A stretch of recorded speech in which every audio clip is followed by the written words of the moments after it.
3번에 불 좀 켜줘 볼래요? 네, 가운데가 어두워서. 예, 우리 성경 우리 보겠습니다. 출애굽기 36장.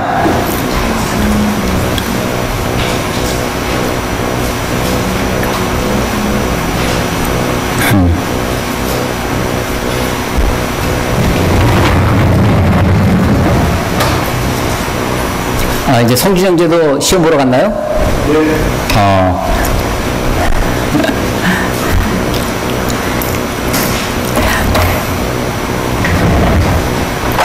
성경을 읽기 전에 출애굽기 잠깐 개관을 하고 오늘 성경을 읽으려고 하는데 36장부터 뒷부분에는 내용이 조금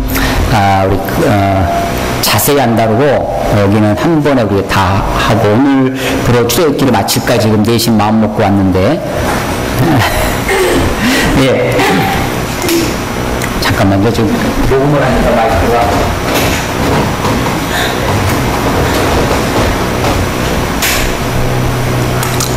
예. 우리 출애굽기 그러네. 이거를 여기서 할 거를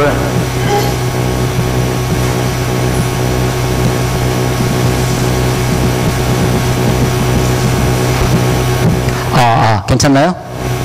예. 출애굽기가 1장부터 40장까지 있습니다.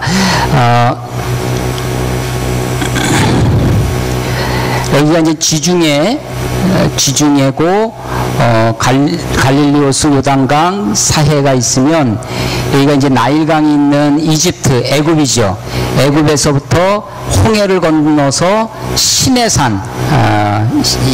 시내산이 있는 여기가 홍해입니다. 홍해.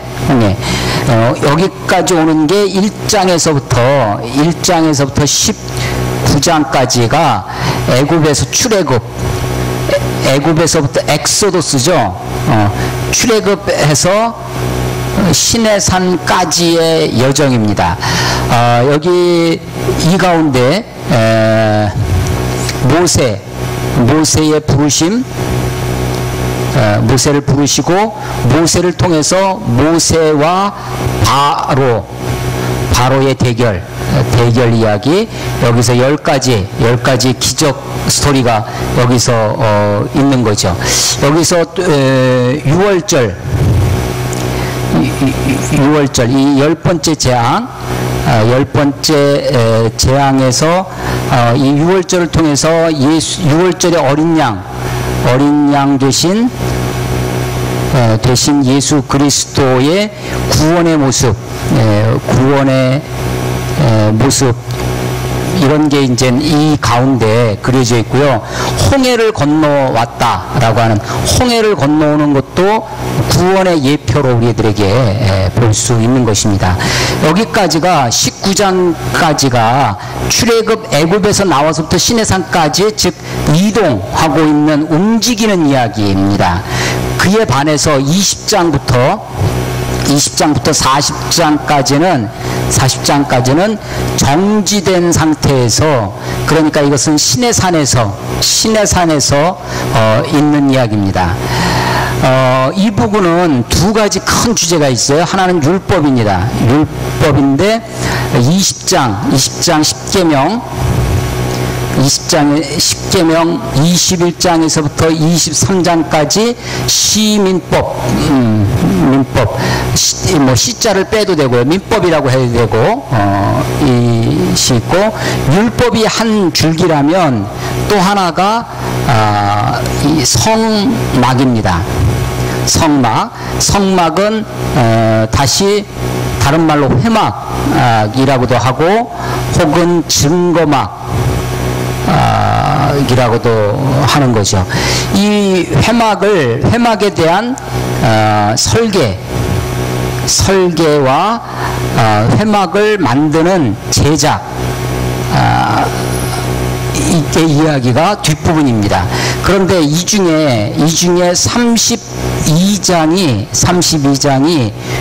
여기 32장이 금송아지 사건이에요. 금송아지. 그러니까 율법이 이스라엘 백성들에게 주어지기도 전에 이스라엘 백성들은 우상 숭배의 죄를 짓고 있는 거죠. 그래서 율법 아래에 있으면 모두가 다 죄인으로 드러날 텐데 성막 안에 있으므로 이 죄인을 하나님이 구원하시고, 이때 죄인을 구원하시려면 용서가 있어야 되겠죠. 하나님이 이스라엘 백성들을 어떻게 용서하시고, 회막이라고 한다는 것은 이건 미팅 플레이스입니다. 만나는 곳이에요.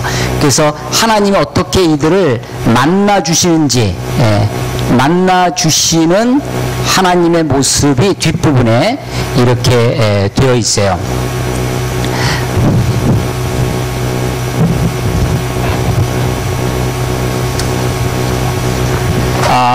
그래서 이 20장 10계명이라고 그랬죠. 21장부터 23장까지 시민법이라고 했는데 24장, 요 19장에서 처음 시내산 등정, 모세가 처음 올라가는 1차 등정이 있습니다. 다시 여기서 시내산을 2차로 올라가요. 2차 등정. 근데 이때, 그러니까 요 앞에는 이 율법이라고 하는 것이 다른 말로 하면 하나님과 이스라엘 백성들이 맺는 언약이라고 할 수 있습니다. 근데 이 언약은 어떤 언약이었냐면 조건부 언약이에요. 조건부 언약이니까 언약을 맺는 쌍방간이 있는 거죠. 그 언약을 맺는 하나님과 이스라엘 백성들 사이에 이렇게 계약을 맺어도 되겠느냐라고 미리 말씀을 하신 거예요. 그래서 이스라엘 백성들이 좋습니다. 우리 다 그 말씀대로 행하겠습니다. 그래? 그러면 올라와서 정식으로 언약을 체결하자 해서 모세가 올라가는 거예요. 근데 올라간 사이에 25장부터 31장까지는 이 성막 설계, 성막을 이렇게 해라고 성막에 대해서 미리 성막을 제시하십니다. 근데 32장에 가서 금송아지 우상을 그 죄를, 금송아지 사건을 저지르죠. 그래서 이런 죄 있는 인간들을 이스라엘 백성들 하나님 어떻게 용서하시고 하는 것이 33장에서부터 34장까지 나오는 거예요. 35장부터는 이 40장까지는 성막을 실제로 제작하는 그런 이야기다. 성막을 세우는 이야기가 등장한다, 이런 겁니다. 성막을요, 다시 한번 그림을 그려보면 성막이 아까 다른 말로 회막이라고 한다고 그랬죠. 회막이라고 했고 증거막이라고 했다. 이 막은 이것은 텐트를 얘기하는 거고, 성은 거룩하다는 거, 회는 모인다는 것, 증거는 무엇인가를 증거해 준다는 거죠. 하나님의 뜻을, 하나님의 계심을. 자, 이스라엘 백성들이 이렇게 이스라엘 백성들의 진영이 있습니다. 최진영이 아니고 진영이 있는데 성막은 그들 가운데 있어요. 그러니까 성막을 위에서 보면 이스라엘 전체, 우리 가운데 계시는 하나님이죠. 우리 가운데 계시는 하나님. 우리 가운데 이 성막은 하나님의 임재, presence of God, 하나님의 임재를 상징하는 것입니다. 또 회막은 아까 하나님과 만나는 미팅 플레이스라고 하는, 만나는 하나님과의 만남을 얘기한다고 했는데, 이 성막은 전체로 보면 우리 가운데 계신 하나님인데, 그 중에서도 성소가 이게 이제 성소입니다. 거룩한 곳이라는 것이고 텐트로 되어져 있기 때문에 성막이라고 하는 것이고, 그런데 성소와, 이것을 특별히, 이게 전체가 성소이긴 하지만 성소와 지성소로 지극히 거룩한 곳이라고 하고, 문은 동쪽에 하나 있죠. 그 앞에 짐승을 태워서 죽이는 번제단이 있고, 짐승을 태우면 손이 더러워질 거 아니에요. 그러니까 손을 씻을 물두멍, 물두멍 혹은 놋으로 만들고 그 대야 형태로 되어 있다 그래서 놋대야라고도 하는 것이 있습니다. 성막을 들어가면 떡상이 있습니다. 떡상. 세상에 우리 생명의 떡으로 오신 예수님을 예표하는 이 떡이 있는데, 여기에는 이제 떡을 두 줄로 해서 이렇게 6개씩 쌓아 놓습니다. 이거를 떡을 진열해놨다고 해서 이거를 진설, 떡을 한자로 하면 병이라고 그래요. 무교병, 유교병 할 때 병. 우리도 이제 그 빵집에 가면 전병이라고 있죠. 그 전병할 때 이 병자가 떡병자입니다. 그래서 떡을 진솔해놨다. 그래서 이거를 떡상이라고도 하는데, 떡상이 있고요. 여기에는 금촛대가 있습니다. 금촛대, 살구나무 모양으로 해서 7 결혼식 같은 데 가면 이렇게 촛대를 이렇게 세워놓는 거 있잖아요. 양쪽으로 해가지고. 그래서 이제 촛대, 세상에 빛으로 오신 예수님을 예표하는 것이고, 그리고 여기는 향단이 있습니다. 우리의 기도를 상징하는. 그리고 요 사이에 요 가림막이 있습니다. 요 가림막. 이 가림막도 텐트죠. 텐트인데 굉장히 두꺼운 텐트로 3겹으로 되어 있어 빛이 들어가지 못하게 되어 있는데, 이걸 우리는 휘장이라고 합니다. 휘장. 이 휘장을 지나서 지성소로 들어가죠. 지성소에는 상자가 하나 있는데, 상자괴, 괴짝, 옛날 사과 괴짝 그러잖아요. 그때 쓰는 것이 괴입니다. 괴. 그런데 여기에 거룩한 상자다 해서 성괴라고 하고, 하나님의 말씀, 율법을 담았다고 그래서 법괴라고도 하고, 이것도 하나님을 증거해 주기 때문에 증거괴라고도 하고, 이것이 증거를 다른 말로 언약괴라고도 하고 하는 것이죠. 요게 이제 법궤, 소위 이 법궤가 이 안에 아크 법궤가 있는데, 이 법궤는 또 특별히 상자가 법궤가 이렇게 있으면 이 덮개 부분, 이 상자의 덮개 부분이 중요한데, 이 덮개 부분에 이름이 따로 있다. 여기가 은혜를 베푸는 곳, 은혜를 베풀 시자를 써서 은혜를 베푸는 곳, 시은소 혹은 자리다 해서 시은좌라고도 하는 것이 요 덮개 부분이에요. 이거를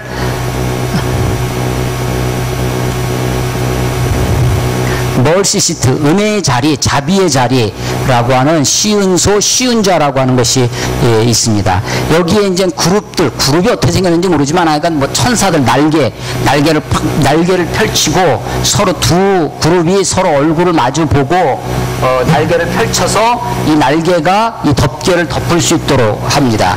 1년에 한 번 대제사장이, 여기는 이제 이 제사장이 여기까지만 들어오는 거예요. 여기는 이스라엘 백성들 남자가 들어옵니다. 바깥에 큰 또 뜰이 있는데, 그 다음은 여자가 들어와요. 그 다음은 이방인의 뜰이 있어요. 이방인의 뜰, 여인의 뜰, 그 다음에 남자들 들어가는 곳, 그 다음에 제사장 들어가는 곳. 여기는 지성소는 1년에 한 번 대제사장만 들어갑니다. 대제사장이 양을 잡아서 양의 피를 가지고 와서 여기를 덮어요. 덮으면 하나님이 이 피, 여기에 덮여진 피를 보고 피 흘림이 없은즉 죄사함이 없느니라 해서 이 피를 보고 하나님이 이스라엘 백성들의 죄를 용서해 주시는 사죄가 이 가운데 벌어지죠. 이 안에는 3가지, 법궤 안에 이 상자는 3가지가 있었는데, 하나가 10계명 돌판입니다. 이것도 최초의 하나님 맨메이드 갓, 하나님이 만든 것은 깨져서 없어졌고, 다시 모세가 돌판을 만들고 올라가서 거기다 하나님이 글 써준 10계명 돌판. 두 번째는 만나 항아리, 세 번째는 아론의 쌍난 지팡이, 이 3가지가 있는데, 이 3가지가 다 하나님의 역사이기도 하지만, 이 역사가 나타나게 된 계기는 이스라엘 백성들의 죄 때문이다. 그래서 이 세 가지가 다 죄를 고발해 줍니다. 우리들의 죄를. 그래서 뚜껑이 열려지면 죄가 보이죠. 그러니까 죄를 보고 하나님이 죄를 심판하실 수밖에 없으니까 덮어둬야 된다. 그 죄를 덮어두고 있다가 피를 통해서 하나님이 사죄를 하신다. 이것이 이제 성막이 보여주는, 성막이 우리들에게 알려주는 내용인데, 자 32장에서 금송아지 사건이, 그러니까 계약 체결을 하러 올라가 가지고 실제로 그 계약을 맺어서 내려오기도 전에, 율법이 주어지기도 전에 죄를 범하는, 죄를 실행하는 범죄가 있었죠. 그런데 하나님은 미리 그 성막의 예표를 보여주시고 설계를 알려주시고 이제 죄를, 그 성막을 실제로 만드는 장면이 우리 35장 이후에 전개되어진다라고 하는 것입니다. 자, 여기까지 설명을 하고 이제 36장부터 한번 쭉 읽으면서 우리 성막이 지금 우리 간략하게 설명드린 이 성막이 어떻게 만들어지는지 보겠습니다.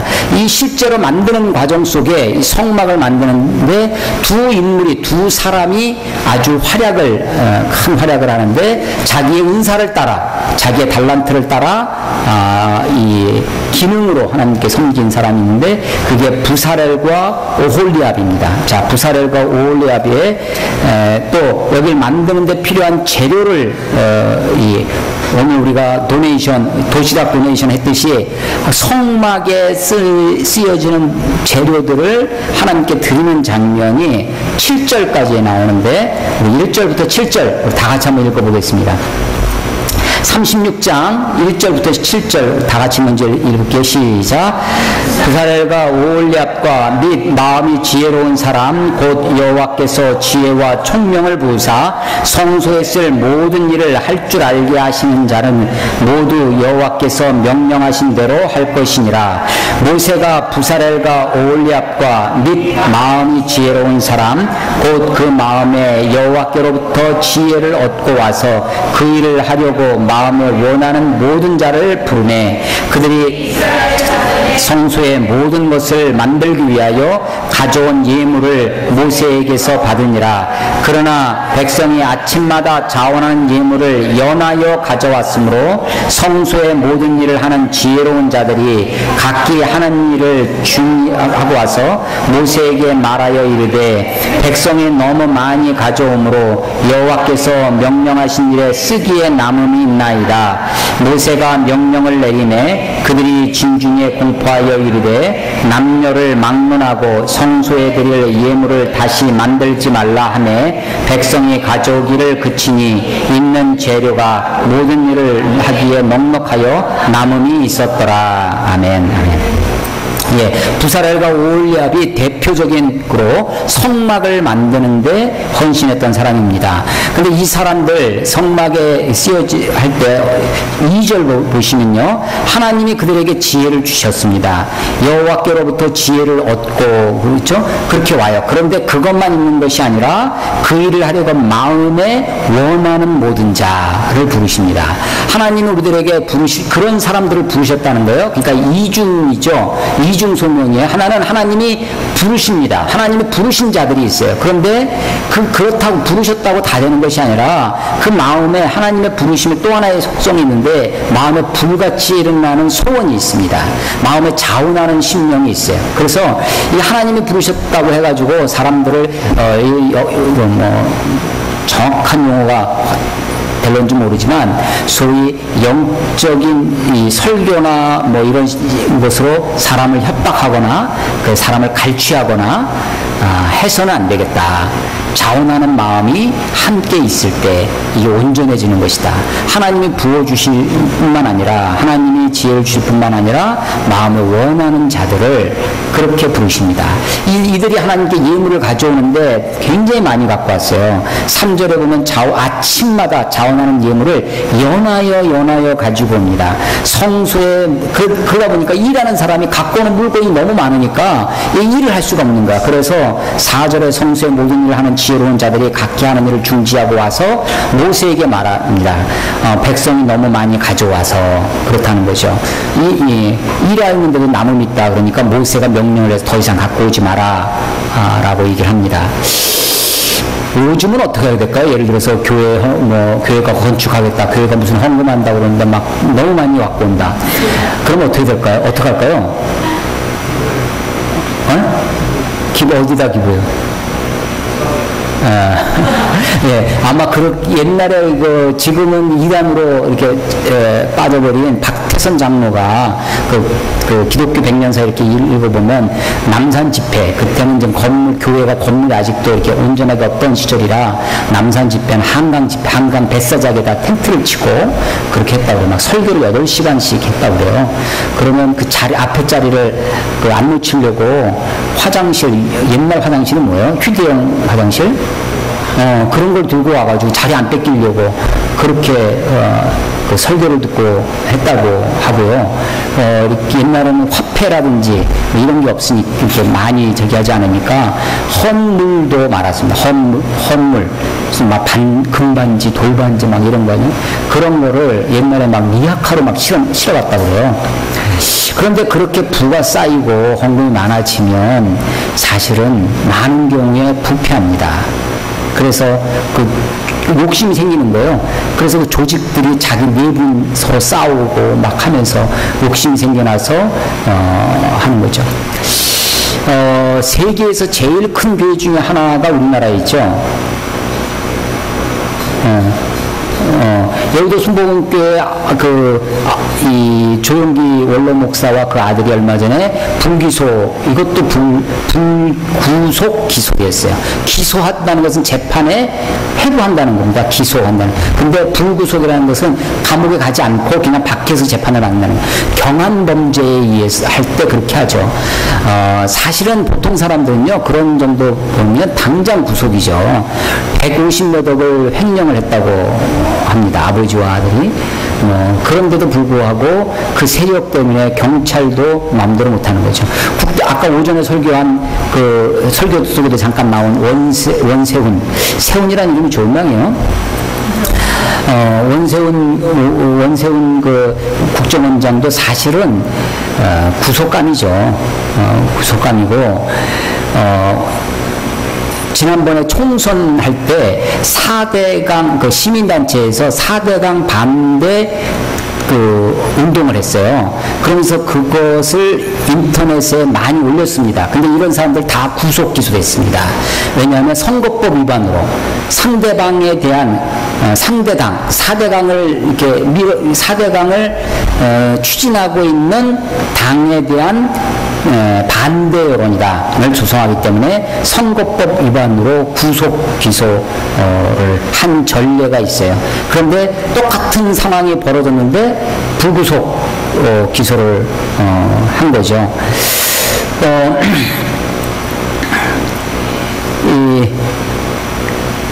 너무나 많이 헌금을 가지고 옵니다. 그러니까 이 모세는요, 우리 인간만이 자기 위에, 그러니까 야생 동물은 자기 위에 80%밖에 채우지 않는데요. 먹을 게 있어도, 그래서 이 야생에서는 사자가 옆에서 이렇게 막 놀고 있는데도 옆에 얼룩말이 같이 있잖아요. 그 같이 놀 때 보면 이 얼룩말 중에서도 이렇게 좀 처지는 애들 있잖아요. 이렇게 힘이 딸리고 좀 이런 애들을 일부러 내준답니다. 얼룩말 무리에서. 그럼 걔가 잡아먹히잖아요. 그럼 걔를 잡아먹고 나면 사자는 더 이상 다른 것들을 거들떠 보지도 않아요. 근데 애가 배부른 사자는 이게 다른 적을 안 해요. 근데 인간은 야생처럼 동물처럼 그렇게 하지 않죠. 자기 배를 꽉 채우고 배만 채우는 거야. 목구멍까지 채우지. 배가 터지도록 먹어요. 자기만 그러는 것이 아니라 쌓아놓을 거를 그렇게 하는 거죠. 그러니까 부패하고 부정하고 악이 창궐하게 되어진다라고 하는 것입니다. 지난 화요일 날 우리 이재호 선배님이라고 지금 이 한국 리만 브로더스 대표도 하고 지금은 보고 인베스트먼트 대표로 있는 분이 와서 강연을 하는데, 강연하면서 우리 사회 여러 가지 문제를 간간히 말해주는데, IMF가 왜 왔나? 라고 질문을 하면서 IMF가 왜 왔나 학생들이 좀 답변하게 하는데, 그 중에 하나를 진단을 하기를 부의 편중을 얘기합니다. 부의 편중. 그래서 이젠 소수가 그러면서 예를 들었는데, 어떤 사람은 뭐 현대 그 주식으로 받은 게 1년에 1,몇백억을 배당을 받는 거예요. 그러니까 300억만, 그러면서 이제 계산을 하는 거예요. 300억을 1년에 벌면 1년 360일 하루에 1억씩 써야 되는 거야. 그러니까 쓰지도 못하고 죽는 거예요. 쓰지도 못할 일들을, 아니 1년에 30억만 돼도 이걸 다 못 쓰는 거거든. 하루에 1,000만 원씩 써야 되니까. 그런데 1년에 그렇게 1,000억씩 벌면, 근데 이런 사람들이 만족하느냐? 만족하지 않죠. 만족이 없어 더 하려고 하는 거죠. 그게 온갖 그 죄악의 뿌리 중에 하나입니다. 그런데 이제 인간의 욕심이 IMF를 가져온다, 뭐 이렇게 얘기를 하시는 것을 잠깐 들었는데, 이렇게 많은, 아니 하나님 앞에 헌금을 가져오는 게 얼마나 좋은 일입니까? 근데요, 좋은 일도 절제할 줄 알아야 된다. 뭐라고요? 좋은 일도 절제할 줄 알아야 됩니다. 성경 말씀 하나 거기에 대해서 고린도전서 한번 찾아봅시다. 9장 고린도전서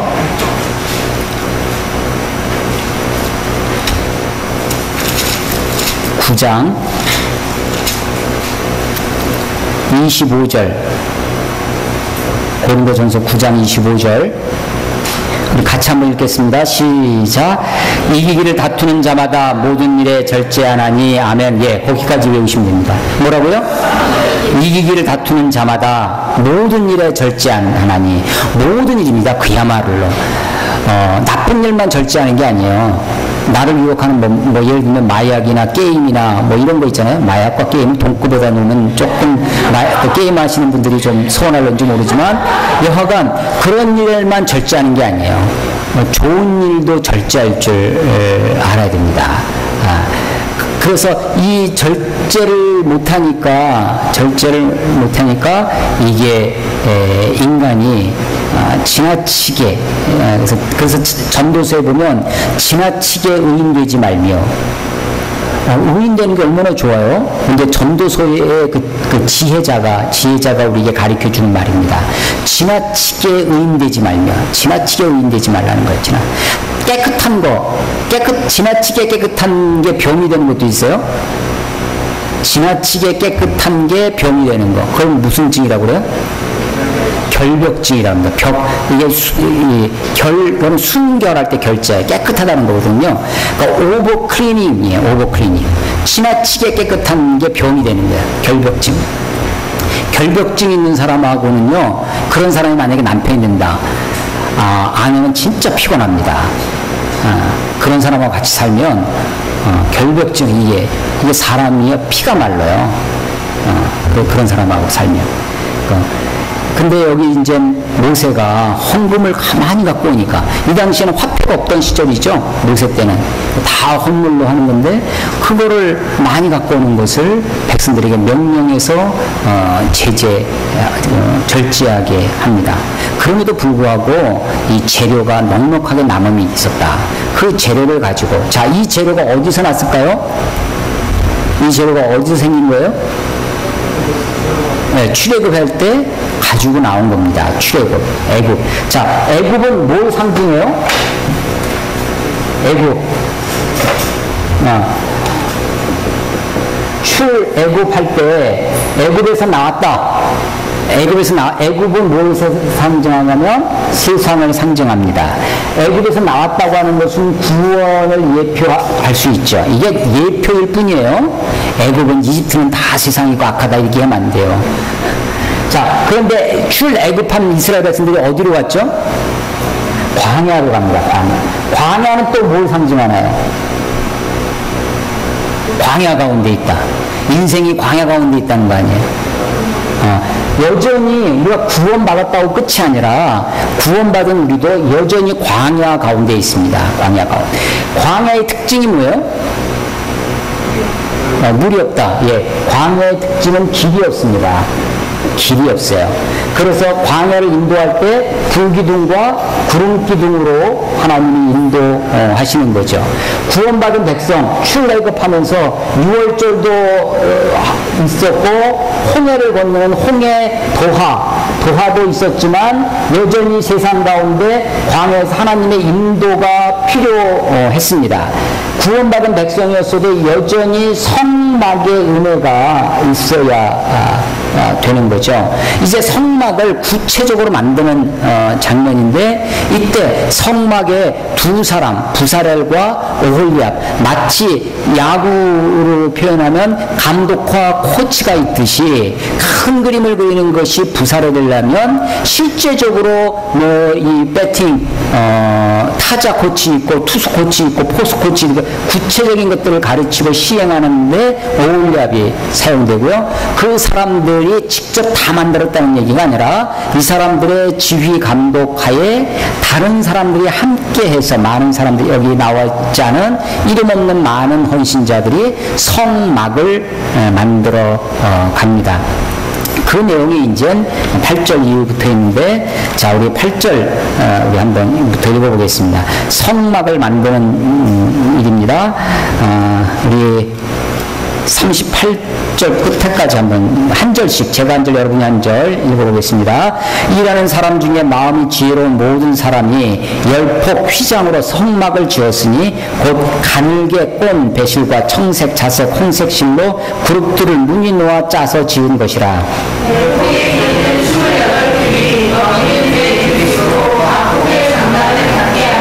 그 다섯 폭을 서로 연결하며 또 그 다섯 폭을 서로 연결하고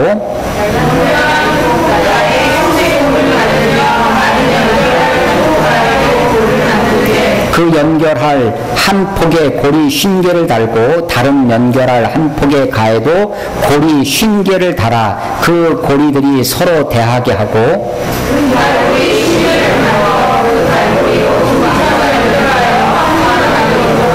그 성막을 덮는 막 곧 휘장을 염소 털로 만들되 11폭을 만들었으니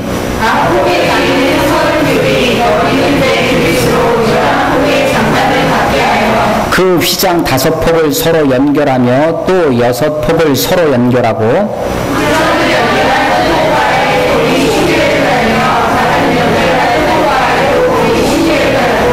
놋 갈고리 50개를 만들어 그 휘장을 연결하여 한 막이 되게 하고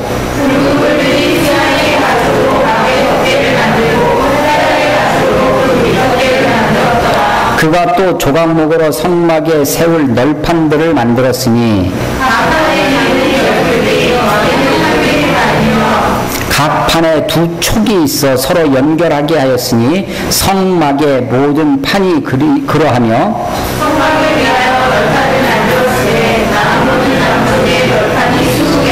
그 20개 널판 밑에 은받침 40개를 만들었으되 곧 이 널판 밑에도 두 받침이 그 두 촉을 받게 하였고 저 널판 밑에도 두 받침이 그 두 촉을 받게 하였으며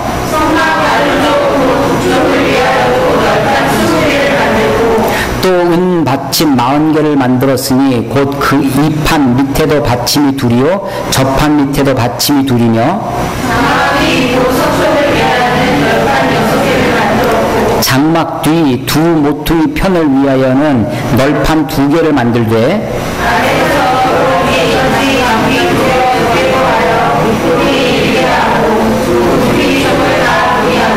그 널판은 8개요 그 받침은 은받침 16개라 각 널판 밑에 2개씩이었더라.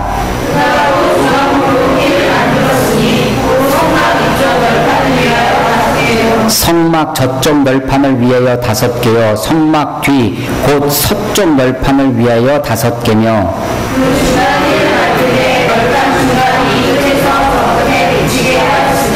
그 널판들을 금으로 싸서 그 널판에 띠를 끌 금 고리를 만들고 그 띠도 금으로 쌌더라.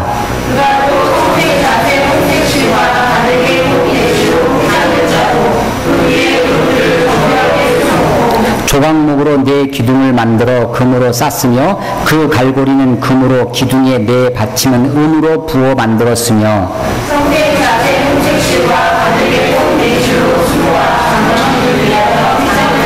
같이 읽습니다. 휘장문에 기둥 5과 그 갈고리를 만들고 기둥머리와 그 가름대를 금으로 쌌으며 그 5 받침은 노시였더라. 아멘, 아멘. 예, 이것을 다 우리 읽기는 읽었어도 이해는 잘 안 되시죠? 뭐 저도 사실은 다 이해는 안 됩니다. 그래서 촉이라는 게 도대체 뭔지 뭐 이런 것이 있는데 보세요. 8절 봐보십시오. 8절. 일하는 사람 중에 마음이 지혜로운 모든 사람. 저는 이게 참 이 구절이 참 좋아요.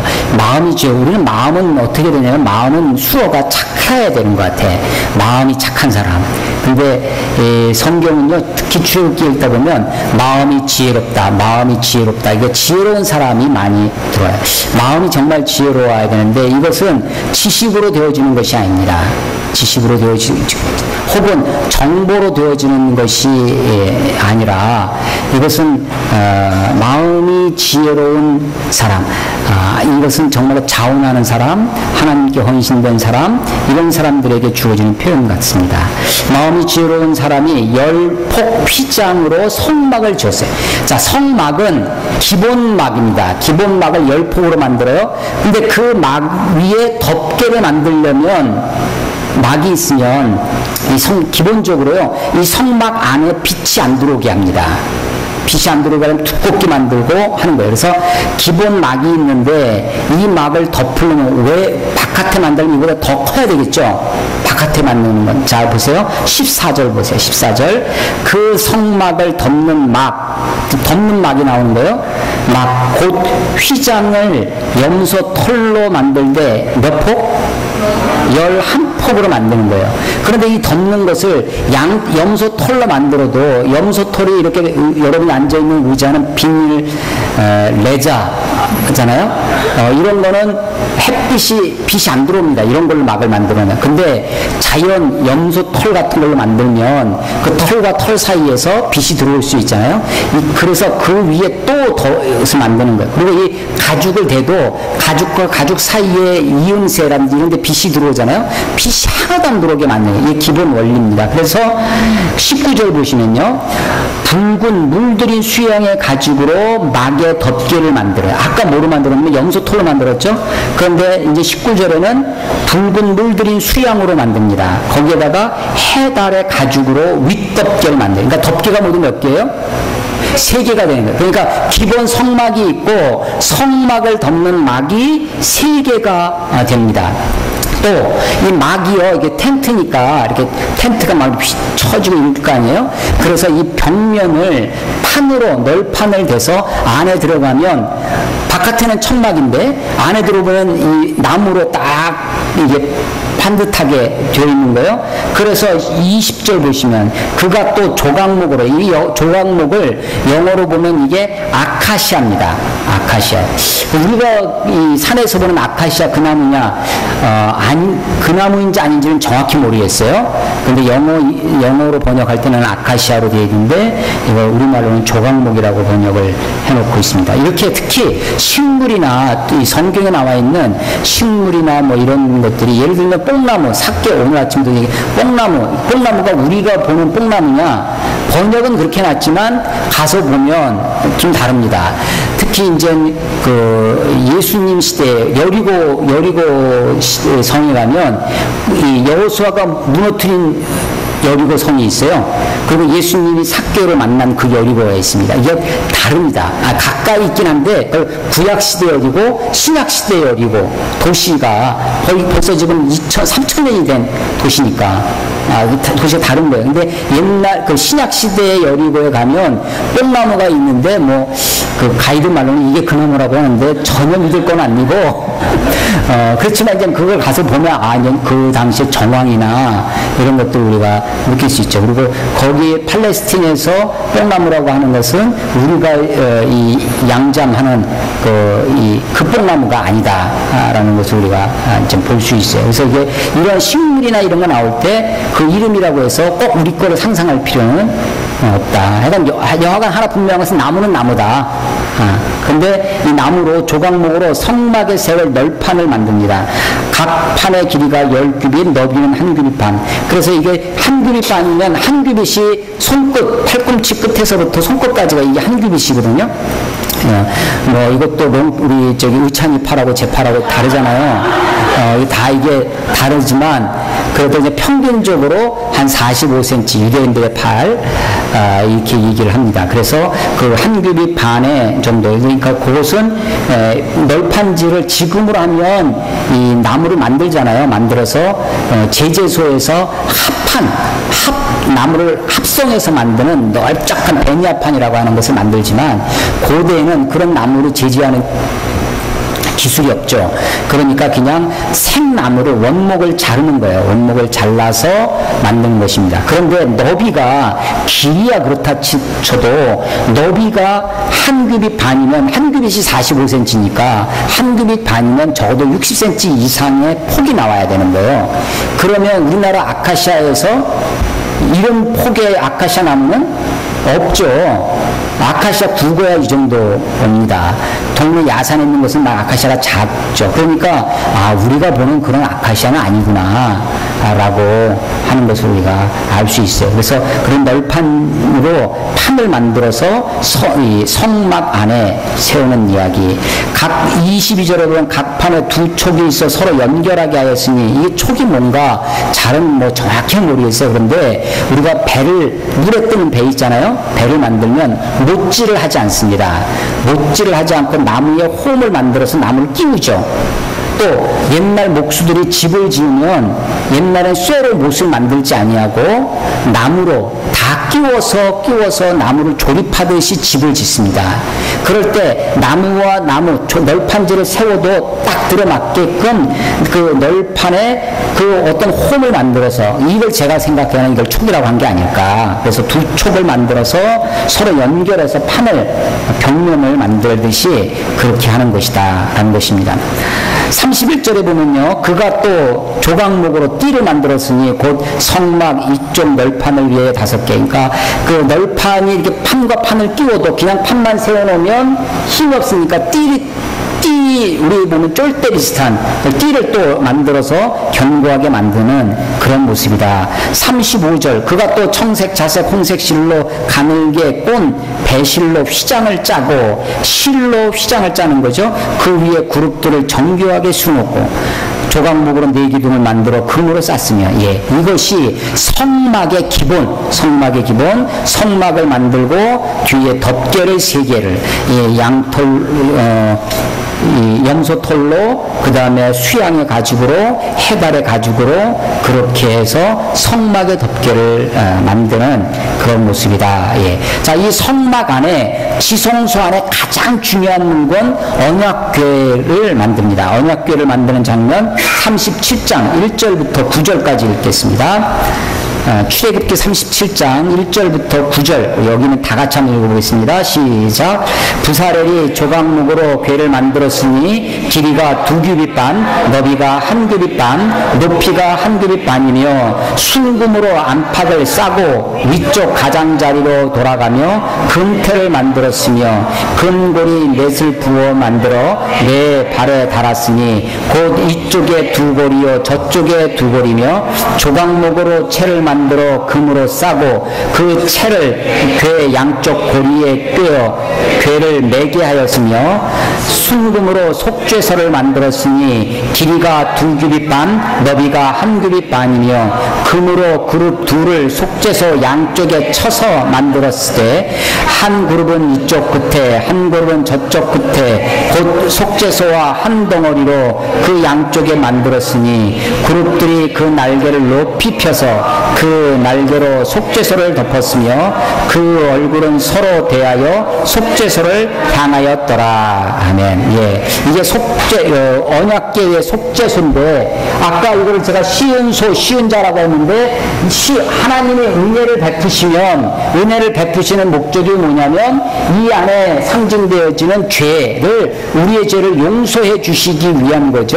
그래서 시은소를 다른 말로 죄를 속하여 주시는 곳, 그 속죄소라고 하는 거예요. 다 똑같은 말입니다. 시은소, 시은자, 속죄소 다 동일한 어디냐면 덮개 부분, 법궤의 덮개 부분이고 여기에 고리 2개를 만들고 긴 채를 만들어서 이 사람들이 어깨에 멜 수 있도록 법궤를 운반해 가야 되니까 이렇게 만들었다라고 하는 거죠.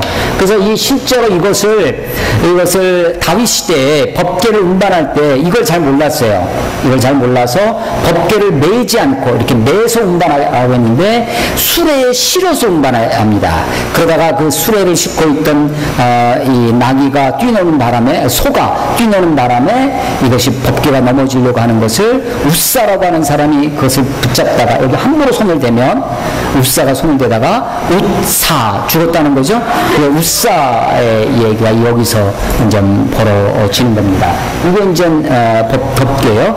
그 위에 그룹들이 있었는데 그룹들이 9절에 보면 양쪽에 2 날개를 높이 펴서 그 날개로 속죄소를 덮었다.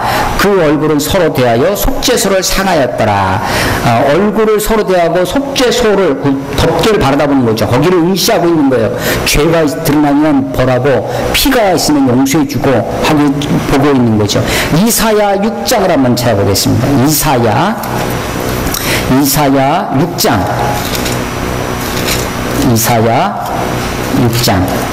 이사야의 환상이 있는데 이사야가 하나님을 만나는 그런 장면입니다. 이사야의 부르심이라고도 하는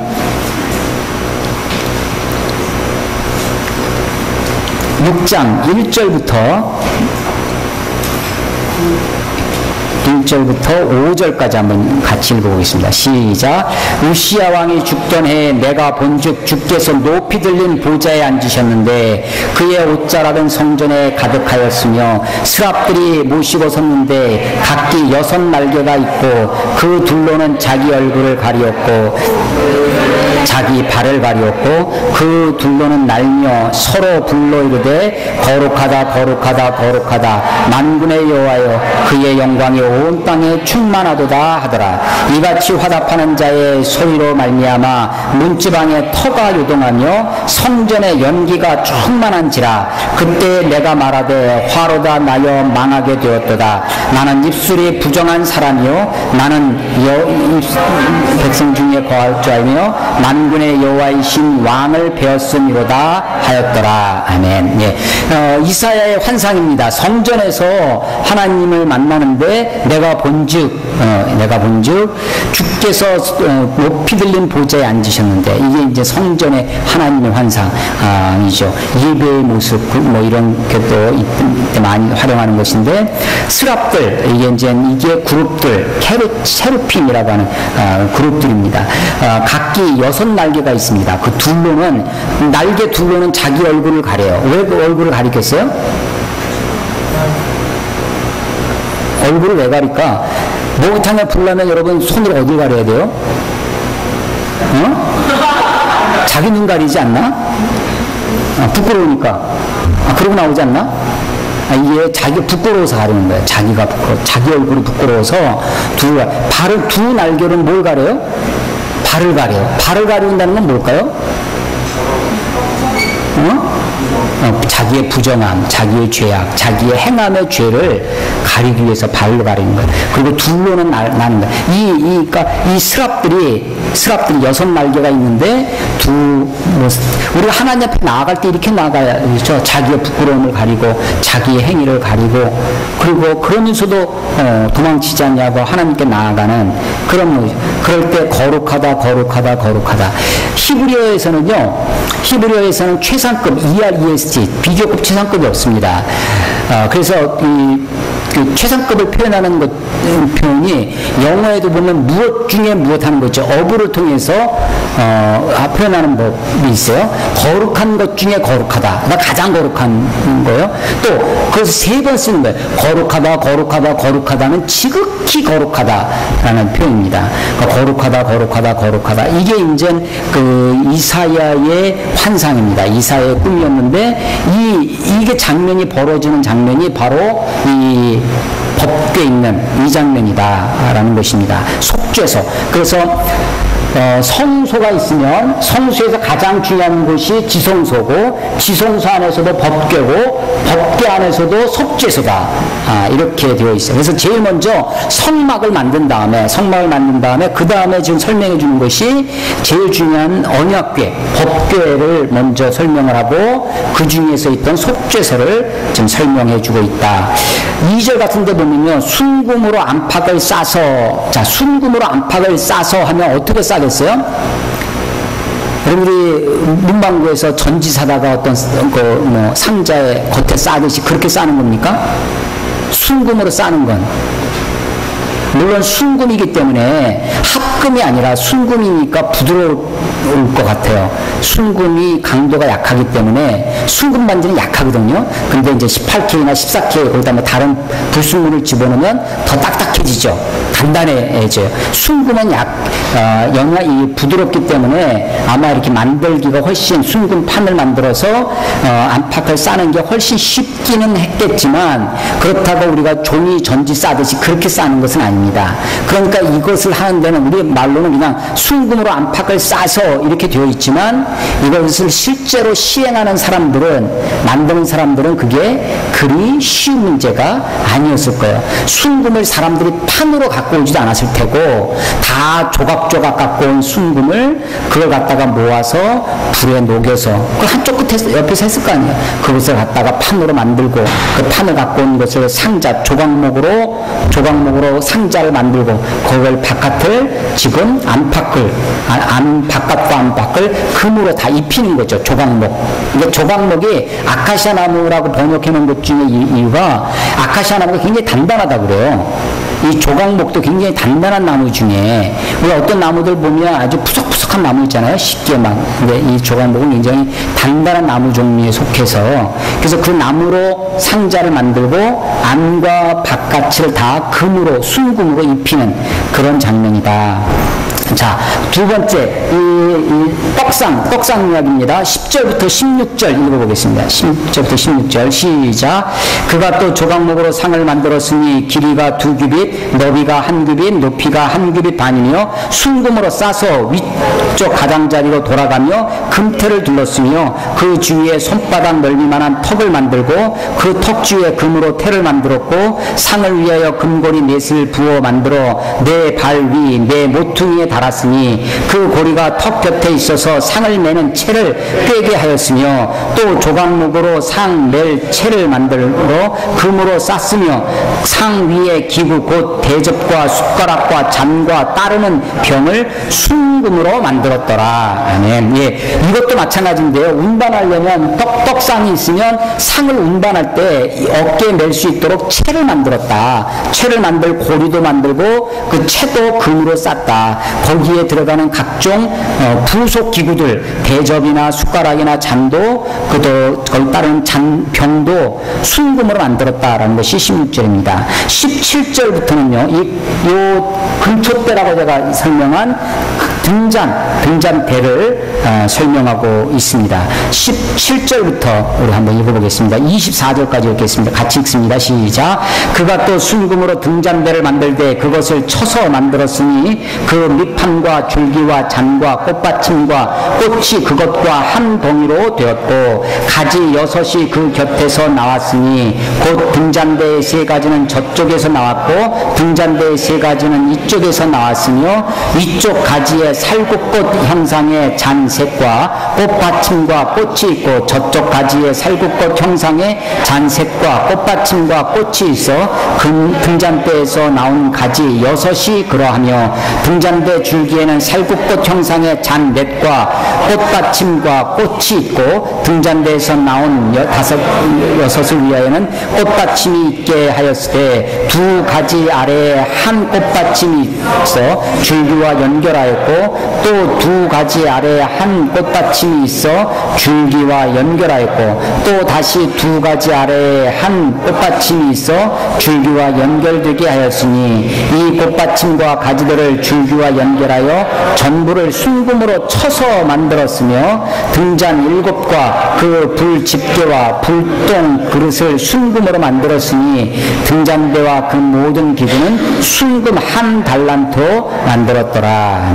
순금 1달란트, 이 1달란트가 굉장히 많은 양입니다. 이게 전부를 다 순금으로 만들고 있죠. 등잔 7, 뭐 거기에 각종 불 집게, 불똥 그릇, 그러니까 다 그래서 살구꽃 형상으로 만들었다라고 하는 것이 등잔대인데 금촛대라고도 하는 세상의 빛으로 오신 예수님. 이게 아까 이 성막이 기본 막이 있고 그 다음에 3개의 덮개로 있기 때문에 안에는 빛이 없습니다. 그래서 여기서 불을 밝혀야만 이 성소에서 안에서 활동을 할 수 있겠죠.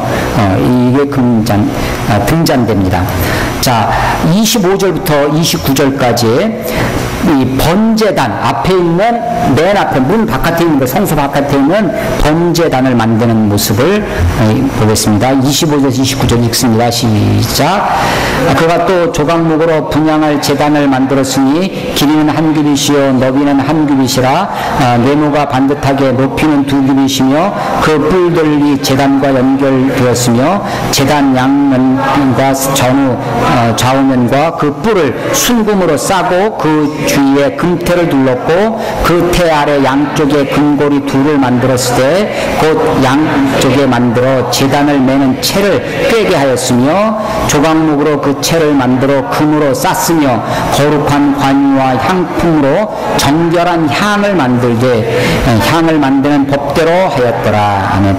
이것도 마찬가지인데 운반할 수 있도록 제단을 매는 채를 만들고 그것을 순금으로 꿰게 했다. 싸서 운반할 수 있게 했다라고 하는 것입니다. 38장 1절부터 6절 번제단을 조금 더 읽어보겠습니다. 번제단 7절까지 읽겠습니다. 시작. 그가 또 조각목으로 번제단을 만들었으니 길이는 5규빗이요 너비도 5규빗이라 네모가 반듯하고 높이는 3규빗이며 그 네 모퉁이 위에 뿔을 만들되 그 뿔을 제단과 연결하여 제단을 노수로 쌌으며 제단의 모든 기구 곧 통과 부삽과 대야와 고리 갈고리와 불 옮기는 그릇을 다 노수로 만들고 제단을 위하여 놋구물을 만들어 제단 주위가 장거리 아래에 두되 제단 절반에 오르게 하고 그 놋금을 네 모퉁이에 채를 꿰 고리 넷을 부어 만들었으며 채를 조각목으로 만들어 놋으로 싸고 제단 양쪽 고리에 그 채를 꿰어 내게 하였으며 제단은 널판으로 속이 비게 만들었더라. 예. 이것도 운반할 수 있도록 다 이렇게 채가 있는 것이고요. 놋으로 만들었다라고 하는 것을 알 수 있고 기본은 38절에 보면 조각목으로 번제단을 만드는데 그것을 놋으로 쌌다. 또 여기는 뿔 이야기가 나오죠.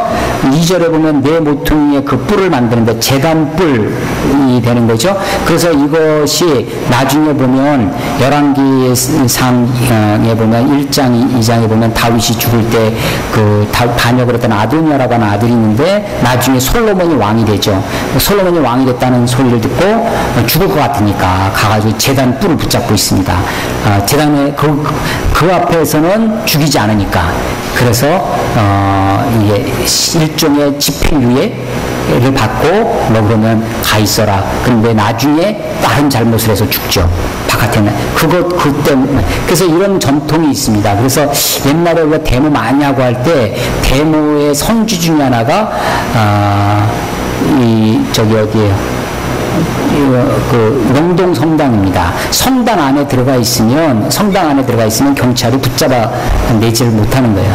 어떤 그 법에 그런 건 없지만 불문율처럼 그렇게 여겨지는 거죠. 조계종도 그렇게 이용된 적이 있습니다. 조계사 안에 들어가 있으면 그 안에까지 들어가서 잡아오질 않고 바깥에서만 진치고 기다리고 있는 거죠. 이런 전통이 있습니다. 그 제단뿔의 이야기 있어요. 자, 8절 보시면요. 그가 노수로 물두멍을 만들고, 이 물두멍이 그 번제단 다음에 있는 그 손을 씻는 물두멍입니다. 이것은 이스라엘 사람들뿐만 아니라 이슬람 회교도들에게도 이 전통이 있는데, 회교 사원에 가면 손 씻는 데가 다 있어요. 손만 씻는 것이 아니라 구멍이란 이 손, 발, 이 눈, 귀, 남의 그 나쁜 소리 들었잖아. 귀도 닦아야지. 귀도 닦고, 콧구멍도 닦고, 입도 닦고요. 손, 발, 눈, 내가 본 거, 봐서 죄를 짓니까, 눈 닦고, 코 닦고, 입 닦고, 귀 닦고, 그리고 이제 그 안에, 사원 안에 들어가는 거예요. 그래서 이제 그런 전통이 있죠. 어떤 성소에 들어가기 전에, 이 번제에서 다 태워서 죽이고 번제를 하고, 그리고 이제 가서 손 씻고 그 다음에 성소에 들어가면 내가 그 다음에 먹어야 되죠. 떡상이 있어요. 어둠을 밝히는 촛대가 있고 그런 것입니다. 물두멍. 자, 9절부터는요 이 성막의 울타리 이야기입니다. 바깥에 울타리인데 9절 보세요. 그가 또 뜰을 만들었을 때 이 뜰은 뭐냐면 울타리가 있는 마당을 뜰이라고 하는 거예요. 울타리가 없으면 이건 뜰이 아니라 그냥 벌판이에요. 우리가 이제 대머리신 분들이 고민하는 게 그거 아니에요? 세수를 어디까지 해야 될까? 맞나요? 우리 이지성 안 계시네. 다행이네. 이게 어디까지 세수해야 될지 모르잖아요. 뜰은 한계가 있어요. 왜? 어디까지? 울타리 있는 데까지죠. 그래서 이 뜰을 만든다는 것은 울타리를 세운다는 거예요. 그래서 10절에 보면 그 기둥이 스물이요 받침이 스물이니, 기둥을 만든다는 거예요. 기둥을 만들어서 울타리를 만드는 이 12절 서쪽에 포자는 쉰 균이시여. 그러니까 그 기둥을 만들고 거기에 가림막 같은 것을 설치를 해서 울타리를 만드는 것이다 라고 하는 것입니다. 이게 이제 나중에 이방인들이 들어오는 이방인의 뜰, 또 이스라엘 사람들이 들어오는 이스라엘의 뜰, 그 다음에 이스라엘의 뜰이라는 것은 남자 여자 여자들까지만 들어올 수 있는 여인의 뜰, 남자들이 들어가는 곳, 그 다음에 제사장이 들어가는 성소, 이렇게 그 구별이 되어지는 것이다. 예, 이런 그 울타리를 만드는 일이 있고요. 21절 보시죠. 38장 21절. 성막의 재료들에 대한 목록에 대한 이야기가 나오는데 21절 성막 곧 증거막을 위하여. 이거 다 같은 일이라는 거예요. 성막을 다른 말로 증거막이라고도 하는데, 증거막을 위해 레위 사람이 쓴 제물의 목록은 제사장 아론의 아들 이다말이 모세의 명령대로 계산하였으며 그 목록을 다 기록했다는 거예요. 24절 성소의 건축 비용으로 들인 금은 성소의 세겔에 29달란트와 730세겔, 이렇게 요약이 되어 있지만 그것을 기록한 것이 무엇인가 있었다라는 것을 우리가 알 수 있겠죠. 목록을 지금 했다는 거예요. 여러분, 우리 가까운 수원에 여기 화성이 있습니다. 수원 화성은 연쇄살인 사건은 그 화성이 아니에요. 수원 화성의 화자는 아름다운 화자입니다. 아름다운 성이라는 거예요. 누가 만들었어요? 정조대왕이 만들었는데 누구를 시켜서? 정약용. 정씨가 많네. 정씨가 훌륭한 사람들이 많아요. 근데 이 정약용이 만든 수원 화성은요, 사실은 일제시대 때 많이 훼손됐습니다. 그리고 결정적으로 6.25 사변 때, 한국전쟁 때 거의 대부분이 수원 화성이 무너졌습니다. 포화에. 그런데 이 수원 화성을 다시 우리 1998년경에 89년경에 이것을 다시 복원을 했습니다. 그래서 지금의 화성이 된 거예요. 그런데 이 지금의 새로 만든 이 수원 화성을 유네스코가 세계문화유산으로 등재를 해 주었습니다. 아니 1700년도, 1789년도에 정약용이 세운 그 정조대왕의 명령으로 정약용이 세운 그것은 없어졌어요. 그 지금 요즘 어디서 만들어 왔는지 돌멩이 갖다가 회사가 갖다 해놨는데 그걸 문화재로 등재를 해줬습니다. 세계문화. 유네스코가 속은 걸까요? 아닙니다. 유네스코가 왜 그렇게 해줬냐면 우리나라 국보 중에 하나가요, 수원 화성의궤라고 하는 책이 있어요. 이것은 정약용을 비롯한 그 당시 사람들이 이 수원 화성을 건축을 다 짓고 나서 건축 보고서를 책으로 발간했습니다. 돌을 어디서 어떻게 갖고 왔고, 나무는 어디서 갖고 오고, 나무의 규격은 어떻게 하고, 돌은 어떻게 하고, 그 성을 쌓을 때는 어떤 구조로 쌓았고, 성을 쌓을 때는 요즘 기중기 같은 거중기는 어떻게 만들고, 이런 것들을 쭉 거기에 기록을 해놨습니다. 그리고 그 기록된 것대로 이것을 만들었다고 하는 것을 인정해 준 거예요.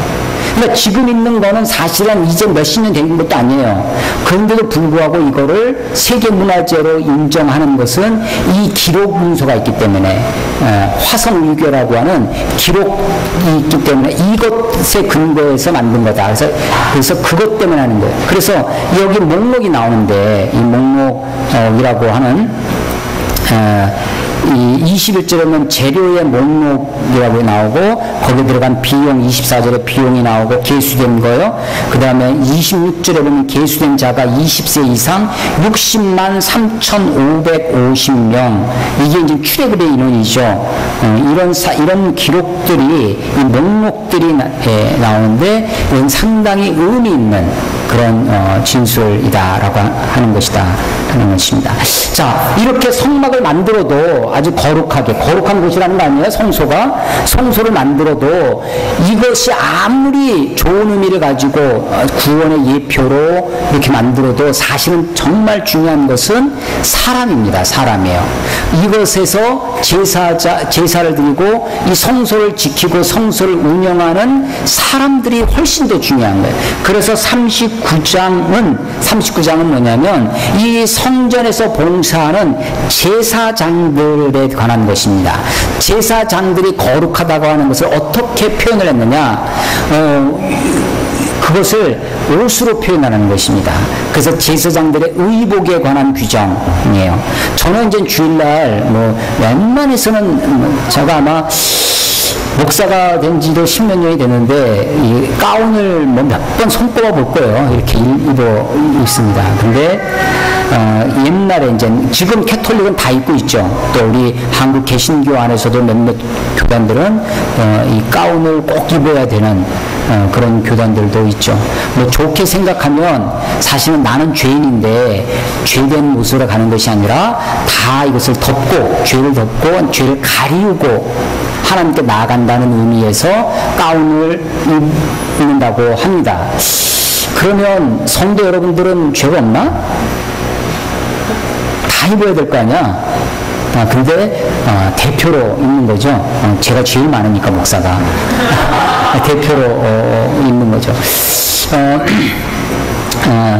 그래서 저는 이제 안 입고 있는데 구약 시대에는 이런 특히 신약 시대에는 만인 제사장 모두가 다 제사장이에요. 근데 구약 시대에는 그런 시대가 아니었기 때문에 구별된 제사장들을 위해서 옷을 지어 입혔다. 그 옷에 관한 이야기 의복 규정입니다. 제사장의 의복 규정이 39장에 나와요. 자, 1절 같이 한번 읽어보겠습니다. 1절 다 같이 시작.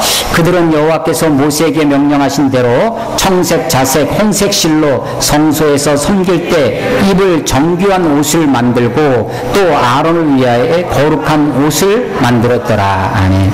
옷 자체가 거룩하지는 않겠죠. 근데 구별된다는 의미에서 거룩한 옷을 지어 입힙니다.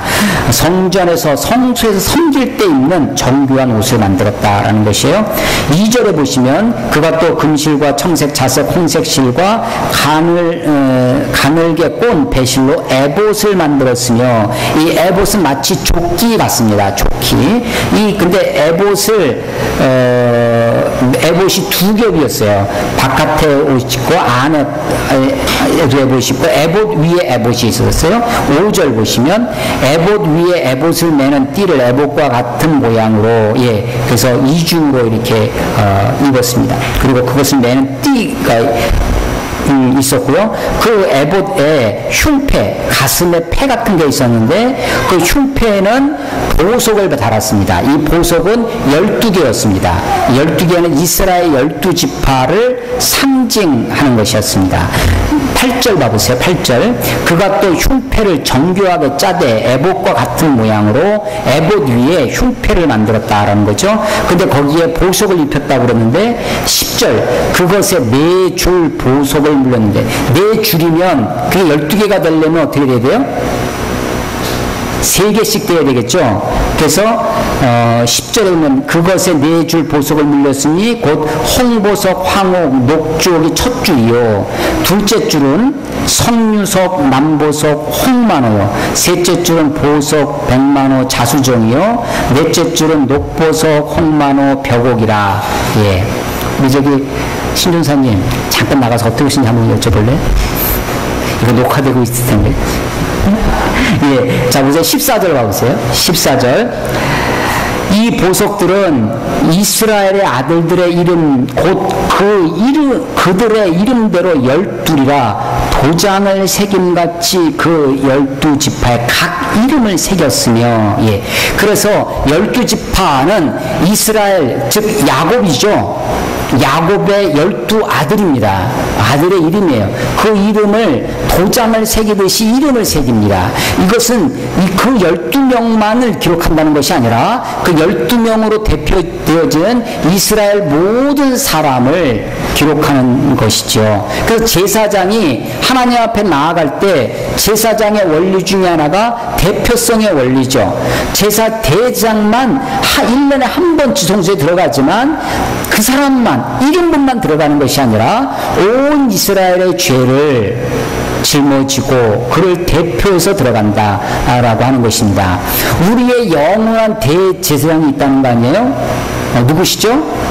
예수 그리스도십니다. 그것을 우리에게 가르쳐주는 책이 히브리서입니다. 히브리서를 읽어보시면 우리의 영원한 대제사장이 단번에 속죄, 대제사장은 사람이기 때문에 1년에 한 번씩 매번 들어가야 됩니다. 매번 소를 잡고 양을 잡아야 되지만 예수님은 자기 피로 했기 때문에 더 이상 다른 희생이 필요하지 않다라고 하는 것입니다. 그렇게 이름을 기록하는 것, 이것은 마치 하나님의 나라의 생명책에 우리들의 이름이 기록되어지는 것과 같다라고 말할 수 있을 것입니다.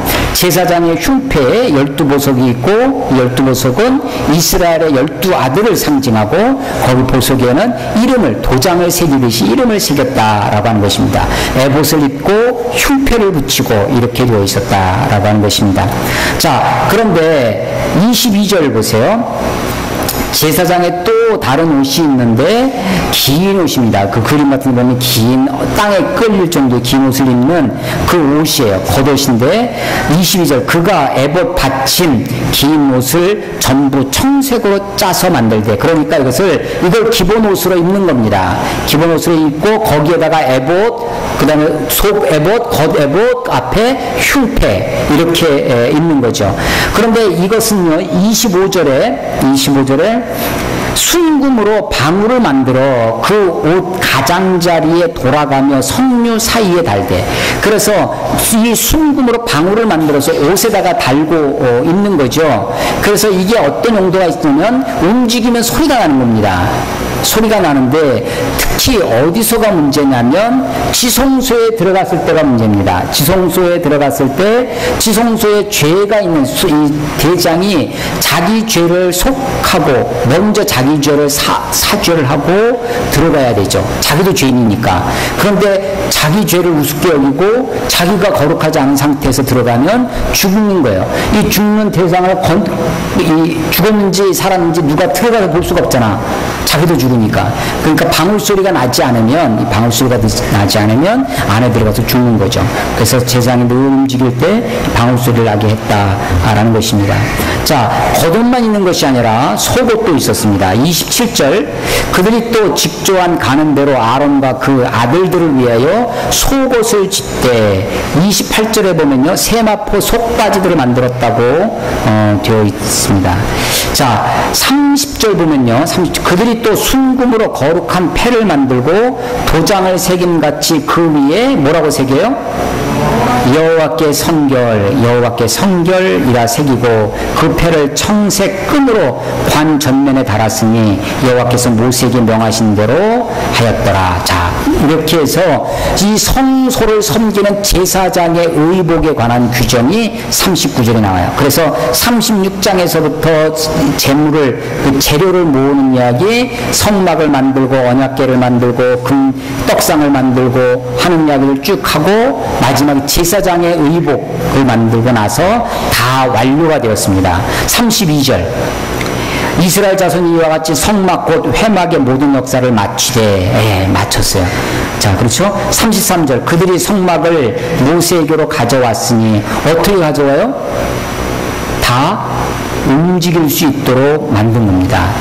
그래서 만들어가지고 그 자리에서 우리 지금 이런 건물을 지으면 터를 닦고 터 위에 세우는 거잖아요. 근데 이건 그런 게 아니죠. 다른 데서 만들어가지고 모세에게 가지고 오는 거예요. 그래서 모세에 가져왔으니 곧 막과 그 모든 기구와 그 갈고리들과 그 널판들과 그 띠들과 그 기둥들과 그 받침들과 이런 그 앞에 설명했던 것들을 다 가지고 오는 겁니다. 43절 마지막 절, 모세가 그 마침 모든 것을 본즉 여호와께서 명령하신 대로 되었으므로 모세가 그들에게 축복하였더라. 예, 모세가 이것을 만든 대표가 누구예요?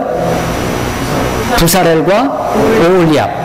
부사렐과 오홀리압, 이 사람들을 대표해서 많은 사람들이 만들어 갖고 온 그것을 보고, 말씀대로 되어진 것을 보고 축복하는 장면입니다. 자, 이절이 다 만들어진 복원식을 합니다. 40장, 거의 다 보고 있어요. 40장, 여호와께서 모세에게 말씀하여 이르시되 너는 첫째 달 초하루에 성막 곧 회막을 세우고, 자, 성막 곧 회막, 아까는 성막 곧 증거막 이렇게 했는데 다 이름이 같은 말이다. 이게 뭐 따로 있는 것이 아니라 하나님과 만나는 것이에요. 3절, 또 증거궤를 들여놓고, 증거궤, 언약궤, 법궤, 성궤 다 같은 말입니다. 증거궤를 들여놓고 또 휘장으로 그 궤를 가리고, 휘장으로 지성소에 갖다 놓고 휘장으로 가리는 거죠. 가리고 그 다음에 상을 만들고, 떡상을 만들고 그 위에 물품을 진설하고, 진설했다. 뭘 진설해요? 떡을 진설했다. 그래서 진설병이라고 한다고 그랬죠. 진설하고 등잔대를 들여놓고 불을 켜고 금향단을 증거궤 앞에 두고 성막문에 휘장에 달고, 또 번제단을 회막 내 성문 문 앞에 놓고, 또 물두멍을 회막과 제단 사이에, 자, 물두멍을 회막과 제단 사이에 두는 거죠. 사이에 놓고 그 속에 물을 담고, 또 뜰 주위에 포장을 치고, 아까 뜰, 바깥의 뜰을 가림막을 포장이라고 했어요. 포장을 치고 뜰문에 휘장을 달고, 또 관유를 가져다가 성막과 그 안에 있는 모든 것에 발라 그것과 그 모든 기구를 거룩하게 하라. 이것이 거룩하리라. 너는 또 번제단과 그 모든 기구에 발라 그 안을 거룩하게 하라. 그 제단이 지극히 거룩하리라. 너는 또 물두멍과 그 받침에 발라 거룩하게 하고. 이게 뭘 바르고 있어요 지금?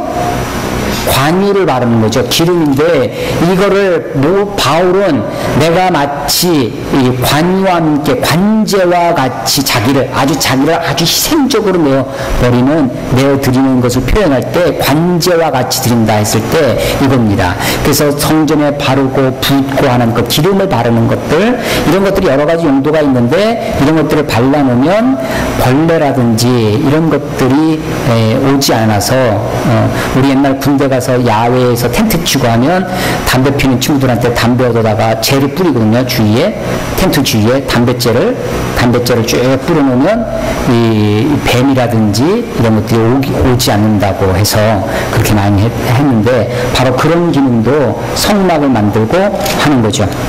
자, 12절, 40장 12절. 너는 또 아론과 그 아들들을 회막문으로 데려다가 물로 씻기고, 왜 물로 씻기겠어요? 하나님 앞에 정결한 의식을 하는 거죠. 아론에게 거룩한 옷을 입히고 그에게 기름을 붓는다. 어노인팅 하는 거죠. 어노인팅. 기름을 붓는. 이게 메시아 그리스도의 기원이 되는 것이다. 거룩하게 하여 그에게 내게 제사장 직분을 행하게 하라. 예. 이 성막이 이루어지는 것이 17절 보시면요. 둘째 해 첫째 달 곧 그 달 초하루에 성막을 세우니라. 둘째 해라는 것은 언제부터 둘째 해예요?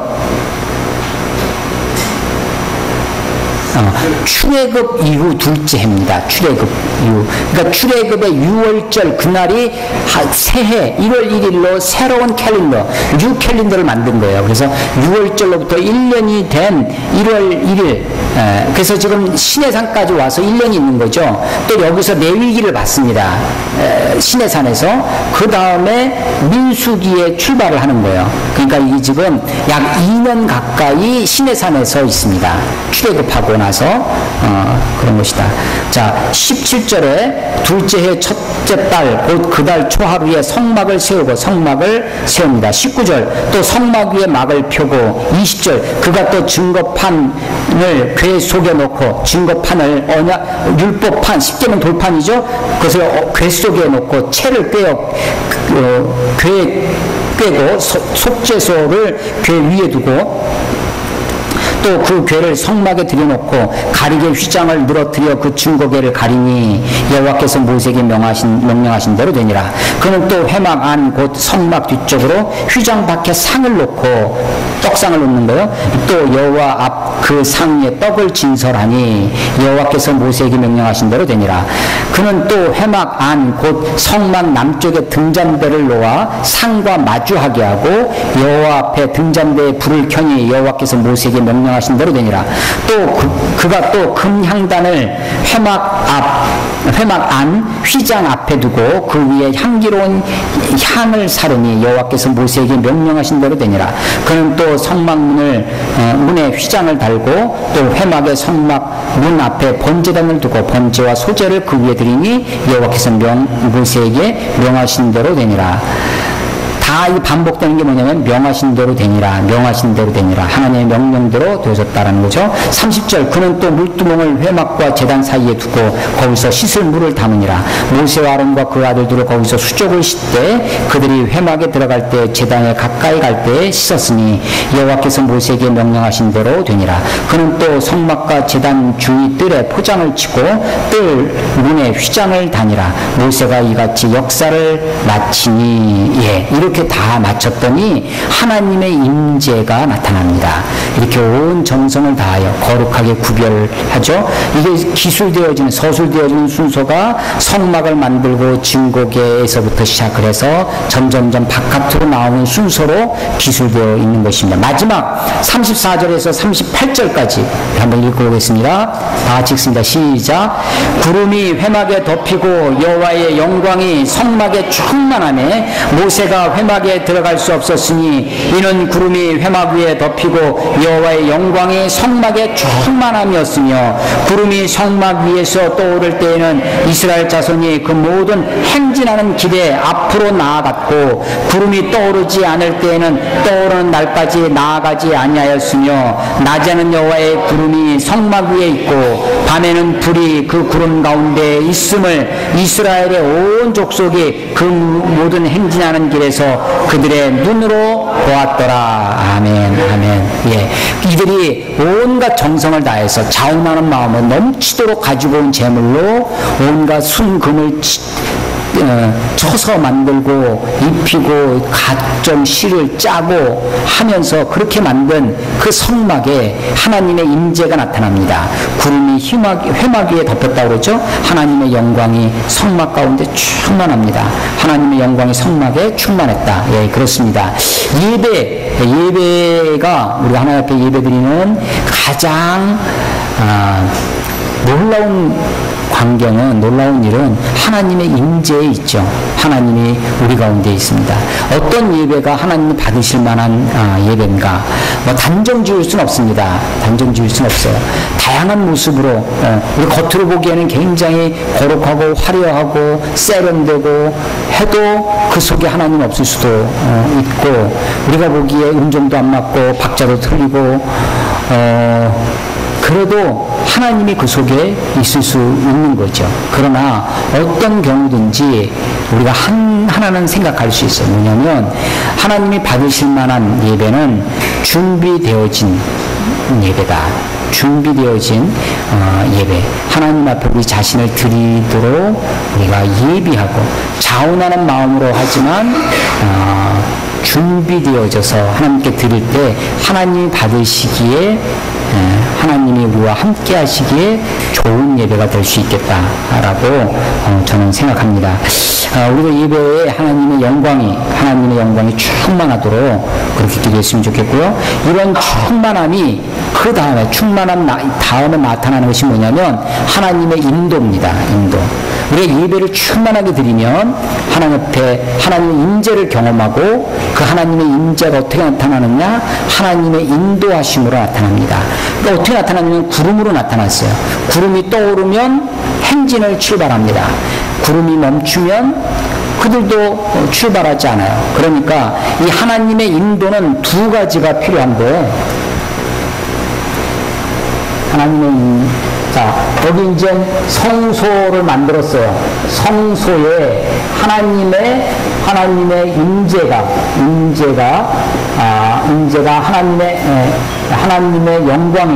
하나님의 영광이 드러나고, 그것이 구름으로 그들에게 나타나는데, 구름은 또 하나, 하나님의 영광이 우리에게 임하면 그것은 우리를 인도하시게 됩니다. 하나님의 인도는 두 가지가 있는데, 하나는 속도입니다. 속도. 두 번째는 방향입니다. 방향. 내가 어디로 가야 할지를 가르쳐 주는 것이 방향이죠. 내가 언제 가야 할지, 내가 지금은 머물러서 잠잠히 기다려야 할 때인지, 아니면 지금은 짐을 싸서 떠나야 할 때인지 속도를 알려주는 것이 구름이에요. 그래서 이게요, 속도가 이렇습니다. 어제 밤늦게 와서 텐트를 쳤어요. 그런데 오늘 아침에 구름이 떠. 그럼 어떻게 해야 돼? 또 짐을 챙겨서 출발해야죠. 그런데 텐트를 치고 하루, 이틀, 한 달, 두 달 있는데도 구름이 그대로 있어요. 그럼 어떻게 해? 그냥 기다리고 있어야죠. 시간을 보내면서 거기서 기다리고 있어요. 그래서 이 구름은 하나님의 인도는요, 속도를 뿐만 아니라 방향, 어디로 가야 할지, 내가 가고 싶은 곳으로 가는 것이 아니라 구름 가는 곳 따라가는 것입니다. 구름 가는 것이 따라가야 안전합니다. 구름 가는 곳으로 따라가야 그게 사는 길이었어요. 구름이 없는 데로 가면요, 태양의 광야에서는 죽습니다. 하나님의 인도를 떠나면 죽음이었어요. 하나님의 인도를 따라가야 사는 길이었습니다. 하나님의 인도를 따라가는 것이 손해보는 길이 아닙니다. 하나님의 인도를 따라가는 것이 시간 낭비하는 것이 아니라, 하나님의 인도를 따라가는 것이 비록 더딜지라도, 비록 내가 허겁지겁 갈다 할지라도 하나님의 인도는 항상 우리의 인생의 속도와 방향을 가리켜 주십니다. 그래서 구름이 좀 멀리 있으면 서둘러서 구름 밑에 가야죠. 구름이 천천히 가면 천천히 가고, 빨리 가면 빨리 가고, 구름이 좌하면 나도 좌하고, 구름이 우하면 나도 우하는. 그래서 하나님의 영광, 하나님의 임재, 이것이 뭐로 나타나냐면 성소에서 온전한 예배를 통해서 나타난다고 하는 거죠. 온전한 예배가 하나님의 임재와 영광을 경험하고, 온전한 임재와 영광이 우리의 삶의 인도로 나타난다라고 하는 것이 구원받은 이후에, 출애굽 이후에 신의 산에서 경험되어지는 하나님의 모습이다라고 하는 것입니다. 자, 여기까지 해서 출애굽기 40장까지를 오늘 마치고요. 다음부터는 어떻게 할까 지금 제가 고민을 하고 있는데, 이게 지금 좀 자세히 조금씩 설명하는 게 좋을까? 아니면 하루에, 예를 들어서 한 주에, 다음 주는 LSB하고 그 다음 주는 5주가 쉬고요. 7월 첫 주에 한 번 있는데, 그때, 이럴 때, 예를 들면, 레위기 한 권을 내가 다 이렇게 설명을, 한 권씩 하루에 하는 건 어떨까? 여러분은 어떨 것 같아요?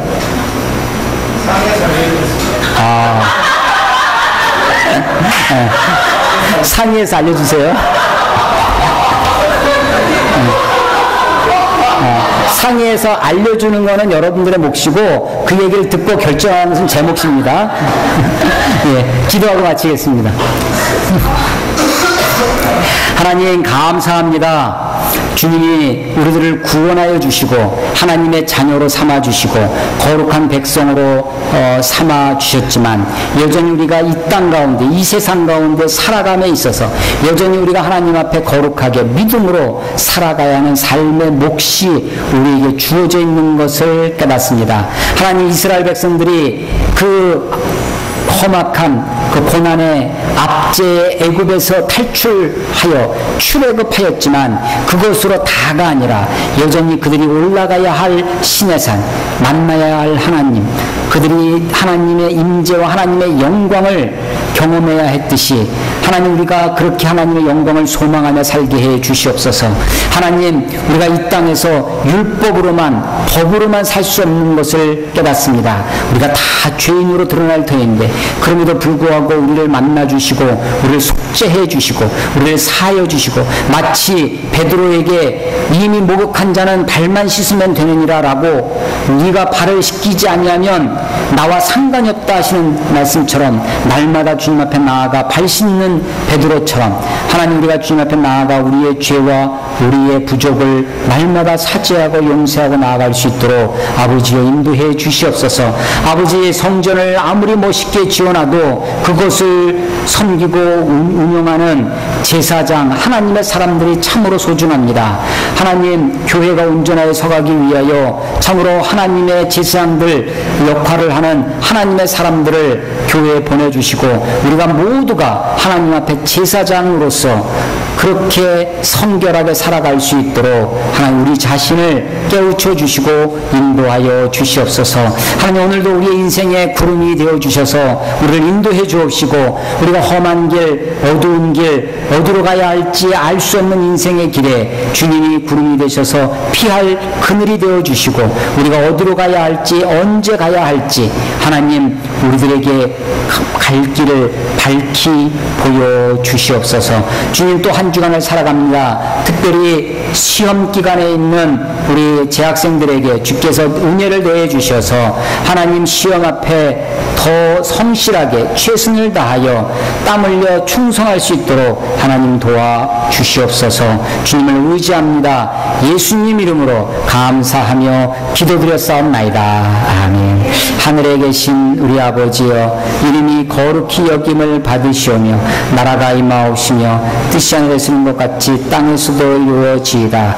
오늘날 우리에게 일용할 양식을 주옵시고, 우리가 우리에게 죄진 자를 사하여 준 것 같이 우리의 죄를 사하여 주옵시고, 우리를 시험에 들게 하지 마옵시며 다만 악에서 구하옵소서.